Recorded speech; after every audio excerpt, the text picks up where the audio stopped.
Cette publication propose un modèle biologique animal pour étudier les processus cellulaires pour répondre aux questions fondamentales en biologie animale. Donc notre modèle animal est une éponge marine, Oscarella lobularis, qui a été décrite en 1852 par Schmidt. Donc ça va faire à peu près une quinzaine d'années que nous travaillons sur ce modèle-là. Ainsi, nous avons acquis différentes données, que ce soit au niveau génomique, transcriptomique, moléculaire et cellulaire.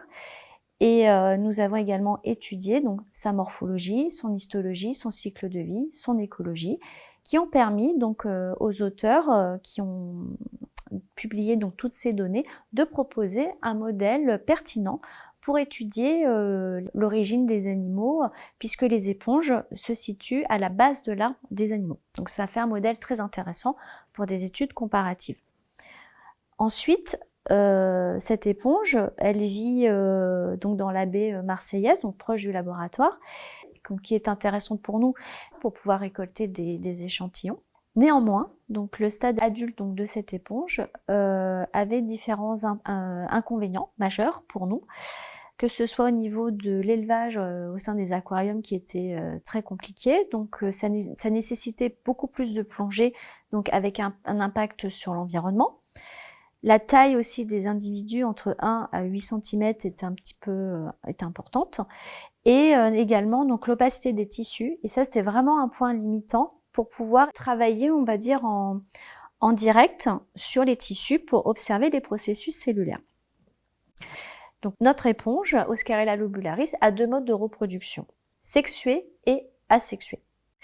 Donc le mode de reproduction asexué a été décrit dans la littérature et on l'appelle également le bourgeonnement. Donc le bourgeonnement, c'est-à-dire que l'éponge va libérer des petits bourgeons, donc de 2 mm de diamètre, dans le milieu naturel. Donc nous, ça nous a semblé intéressant de travailler sur ce bourgeonnement au laboratoire. Et donc cet article va décrire une méthode novatrice pour déclencher justement ce bourgeonnement au laboratoire de façon calibrée et contrôlée. Et ça, c'est intéressant parce que ces bourgeons, ils sont tout petits, ils mesurent 2 mm de diamètre et ils sont transparents. Et en plus, nous en avons beaucoup et ils sont clonaux puisqu'ils sont issus du même individu à la base. Donc ensuite, ce qu'on a fait, c'est que nous avons suivi le développement du bourgeon au cours du temps. Donc nous avons pu établir 4 stades clés importants donc, sur le bourgeon, qui sont décrits donc, dans cet article. Et ainsi, nous avons pu aussi étudier donc, sa morphologie, les différents types cellulaires et son tissu, et également sa physiologie, donc, que ce soit au niveau donc, du battement ciliaire, des contractions, de la filtration et également de la respiration. Donc tout l'ensemble de ces données se retrouve au sein donc, de cet article. Et ce qui est intéressant donc, sur ce bourgeon, justement, c'est sa toute petite taille qui nous a permis donc, d'étudier donc, les processus cellulaires à l'aide donc, de marqueurs spécifiques fluorescents, par exemple, immunohistochimie, cell tracking, et à l'aide aussi donc, de microscopie plutôt avancée, donc des confocaux, du MEB, du SEM 3D, et avec des films en temps réel.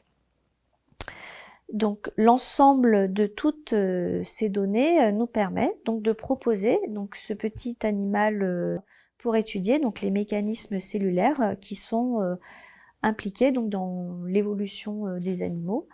Donc l'intérêt du bourgeon permettrait de proposer un nouveau modèle très intéressant, un petit peu un tout en un, pour pouvoir répondre à différentes questions sur les mécanismes cellulaires.